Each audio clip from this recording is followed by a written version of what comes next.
Бәріне сәлем, жалпы алтынға анализ. Ең басты, мен үлкен таймфреймдерге қараймын. Бүгін мысалға айлыққа қарағым келіп тұр, себебі айдың бітуі. Жалпы мынандай нәрсе бар да, аптаның басталу бітуі деген кезде апталыққа қарау, күннің басталу бітуі дегенді біз күнделікті қараймыз да, оны дейтрейдер болғандар қарап жүреді күнделікті күнде.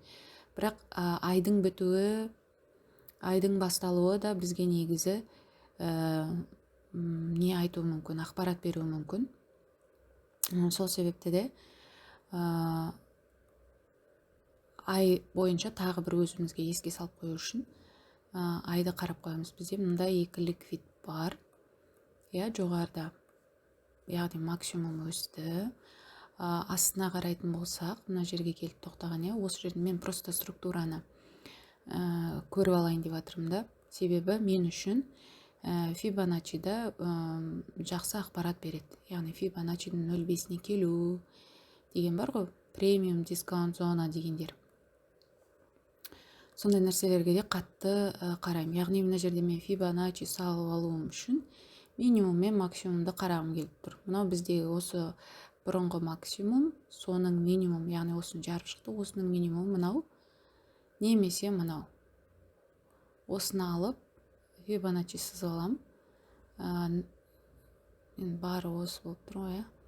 Мына жерлерде мысалға 0,5 зона бар. Осы жаққа дейін келу керек.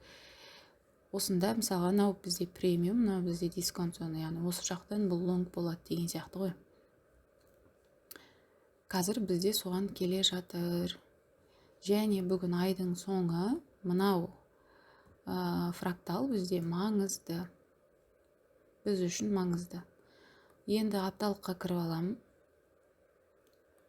Мынаны өшіріп тастасам болады, Бізге мына примерно мына жаққа қарай келе жатыр. Мына жерде жиналып тұр екен. Бұлар өте күшті кедергі болады. Тоже жақсы зона. Және ол тура 0,5-0,6 зонаға келіп тұр. Осы жерде бізде мынау біздің маңызды айлық уровеніміз болып саналады. Апта бойынша не көріп тұрмын? Апта бойынша бізде шорт келе жатырмыз, Оны қайдан айтамыз, шорт келе жатырмыз деп? Мына біздің ортадағы фракталға закреп берген. Бұны мен кішкентай сызықпен белгілеп қояйын. Негізі мынау айлықты үлкен. Мынаны 2-ге қойып қояйын. Яғни мен біліп отыруым үшін де, қаншалықты қалың болса, соншалықты өзіме ақпарат беру үшін. Яғни бізде шорт жалғасып келе жатыр екен. Бірақ шорттарымыз таза болып келатқан жоқ болып саналады. Таза деген имеется в виду order flow ғой. Мысалға, мына жерде мынандай ликвидтер қалдырып келе жатыр. Тап-таза құлап келе жатса, онда шорттың қалай етеді, бұрылуы, мысалға, лонгқа бұрылуы әжептәуір уақыт алады да. Ал былай таза емес келе жатса, бірден өсіп кету несі бар да, ықтималдылығы жоғары деген сияқты мағынада. Енді бізде астыда қандай жер қайтаруы мүмкін? Мына жер бар екен, мына ликвид. Және бұны мен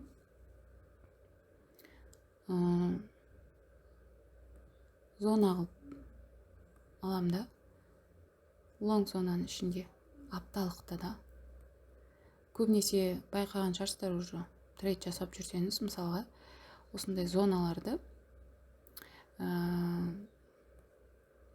естемейді, оп-оңай бұза алмайды да. Бұл жерде бірақ 0,5 осы зонаның 0,5-не закреп алған үшін, мысалға, біздің айлығымыз еді, апталықпен закреп алған. Яғни белгілі бір уақытта шорт жалғасуы мүмкін. Қалай шорт жалғасуы мүмкін?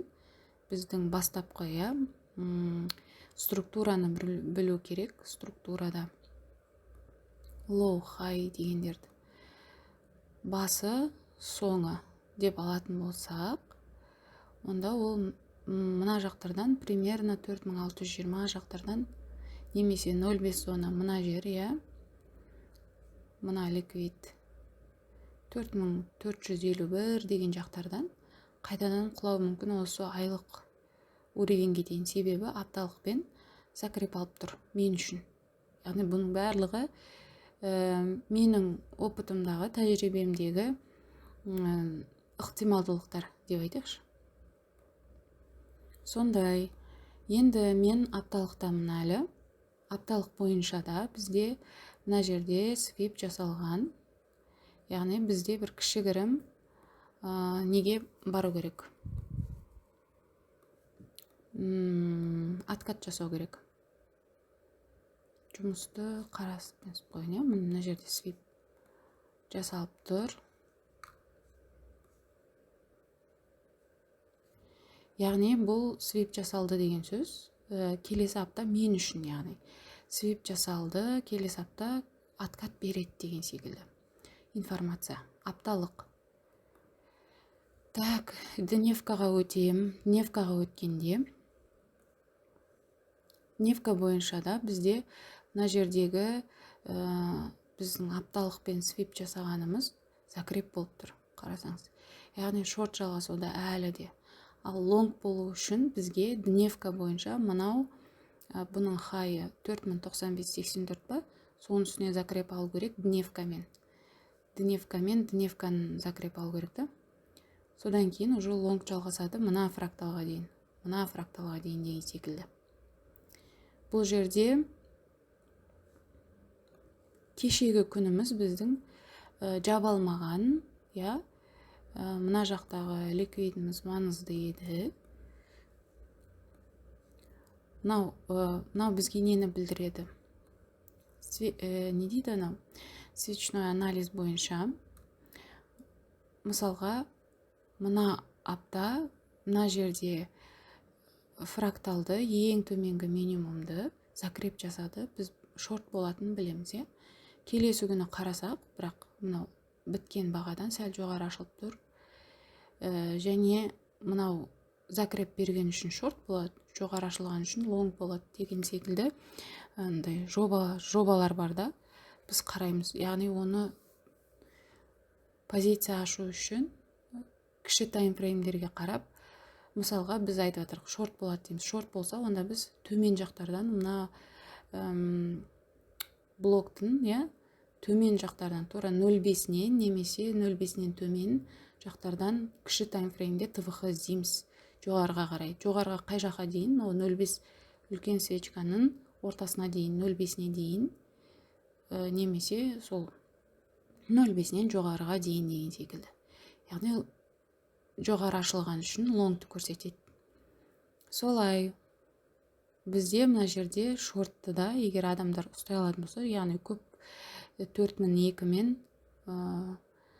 3963-ке дейін әжептәуір пипс бар ғой негізі. Шорт ұстайтындар жоғары жақтан ашылған жерден шорт ұстауы да мүмкін да. Оның ішінде айттым ғой жаңағыдай.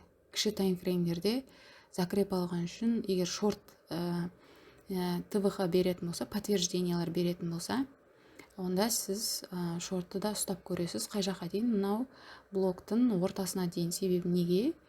Себебі бұл да не болып тұр? Не дейді? Мына жақтағы соңғы жақтағы ликвидті шешіп тұр да, сол себепті. Ал егер мына жерден білмейтін, ликвид шешпеген дейтін болсаңыз, онда сіз шортта отырсыз, мысалға мына жерде ТВХ-дан кіріп, егер разворотный подтверждениялар беріп өтеді ғой кіші таймфреймде 3 пен 5-те, онда сіз сол жерлерде позицияны жабасыз. Сондай, сол жақтан лонгқа кіріп көресіз, жоғарыға дейін, мынау үлкен свечканың ортасына дейін. Енді бізде жалпы не деп тұр? Келесі күнді қарасақ, біз мынау жерде уже біз нені ортасына дейін әлі запас ходы бар, ортасына дейін шығуды қараймыз, және бұл жоғарыдан ашылды, мынау цена закрытия ма, соның жоғары жағынан ашылды. 0.5-ке дейін 10-20 пипс, 10-20 доллар жақсы жүрді. Мысалға, біз шортқа кіретін болсақ, мына закрепке қарап, біз тағы да мен мысалға өзім лично тағы да фиба сызам, және 0,5 зона мына жақтарға келгенше, яғни мына жерде не дейсіздер, жетім свеча, айсанар, осы жақтарға келгенге дейін мен шорт қарамаған едім. Бірақ бізде осы жаққа дейін қарап күтіп отырмай, мынандай маңызды уровеньдер тұр ғой. Мына жерде бізде айлық уровень болған.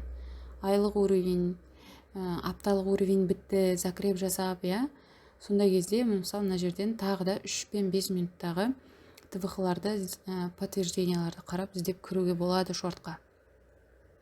Бірақ ұзақ ұстамайсыз да. Ұзақ ұстау үшін мынандай арнайы үлкен таймфреймде, мысалға дневкадағы коем болып тұр мына жерде. Дневкада коем шортқа жасалып тұр. Лонг болу үшін дневкада осының төбесіне жабу керек, сонда тек қана лонгқа қарайтын ТВХ іздейсіз. Солай. Енді бізде мынандай коем жасаса да, мынандай блоктарға, жетім свечаларға ортасына келген кезде шорт ашқан дұрысырақ та соңына дейін. Мына жаққа дейін уверенно отырасыз. Мысалға мына жақтарды ашатын болсаңыз, 4187-де. Онда сіз мына соңына дейін, 4024-ге дейін $100, $150 ұзаққа ұстауға болады бір позициямен. Енді риск менеджментке де қарап естейсіз ғой. Енді қазір қарасақ, мына свечкадан кейін келесі күнді болжайтын болсақ, онда біздің келесі күніміз төмен ашылған, маңызды біткен. Бірақ біз қалай не істейміз? Мына төбесін шешуді жобалаймыз, яғни шешіп кеткен болса, онда біз үшін одан да күшті подтверждение болатын еді шортқа тағы да қарап көруге. Бұл бірден төмен ашылып құлады, яғни мына күндік PDL дейсіздер ме? PDL-ға дейін бару керек еді.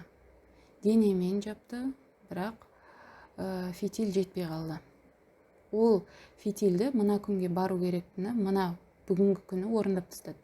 Соңына дейін барып, бүкіл фракталдарды шешіп, яғни стоптар, стоп хантинг, анау-мынау не істеді? Жинап алды. Стоптың барын шешіп алды. Ендігі мақсат бізде мына жоғары жақ болады. Мына әлі біткен жоқ қой бүгінгі күн.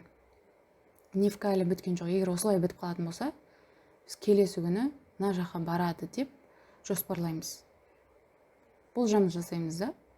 Мына фракталға бару керек деп. Егер бұл астына мына күндік свечканы денесімен жауып алатын болса, онда біз тағы да өзінің лоуына, PDL-ма, солысына барады деп жобалаймыз.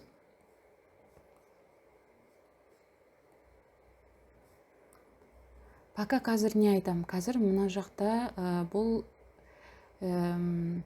шешіп тұр, біз кішкене кешігіп қалдық та, мына жерлерді шешіп атқан кезде 15 минутпен мысалға бұлай қарауға болатын еді. Мына жерді алатын болсақ, 15 минутқа кіріп, осы аралықтан мысалға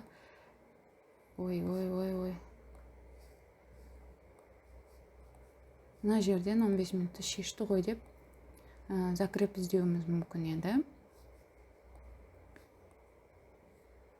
Қарасақ, енді бұл менің нем. Бірінші жасылға закреп жасап алған үшін біреулер фитильмен алады, біреулер денемен алады, Мынау свечка мен үшін подтверждение берді. Яғни мен кіретін жер ол мына аралық болатын еді. Мына жерлер, мына имбаланс тұр ғой. Осы жерлер мен уже мынаған жақындағаннан мына жерлерде кіре беретін едім. Мен үшін мынау менде подтверждение. Немесе дәл осы біткен жерден кірсем де, егер мына жерден позиция ашып алатын болсам, егер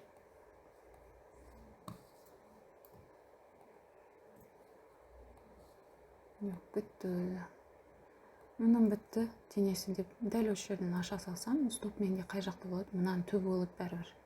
Стоп өте үлкен. Егер стоп өте үлкен болса, мына жерге қойып көрейінші. Енді менде тек қай жақ болады? Тек ең бірінші мынаның төбесі, сосын одан кейін мына жақта болады.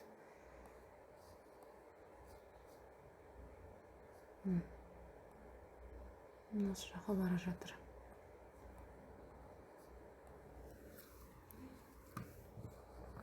Болады. Бұл қайтадан келуі де мүмкін.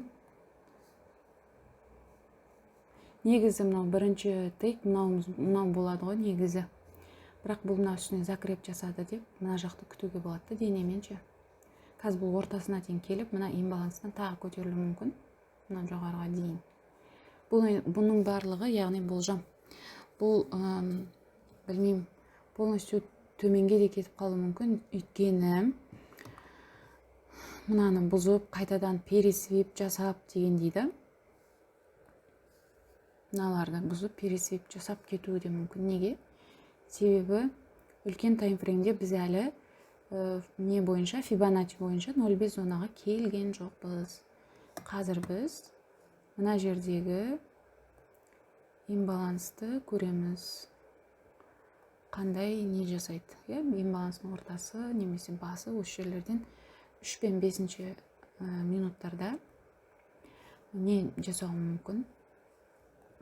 Разворот. Қазір қараңыз, мына жерде төбедегілердің бәрін шешіп, мына жаққа қарай келе жатыр екен ғой. Мына имбалансқа қарай келіп реакциялады ма деп ойлап тұрмын. Осы негізі мен айтып отқан нәрселерді егер дұрыстап мұқият тыңдайтын болсаңыз, барлық білімдер араласып тұр. Фибоначчи болсын, Айсанар болсын, Smart Money болсын, свечной анализ, даже уровень деп те айтып отырмын, өйткені мен акцияларды оқумен бастаған, оларды да мен үшін барлығы не роль ойнайды. Қараймын да оның бәріне. Сондай. Тыңдағандарыңызға рахмет.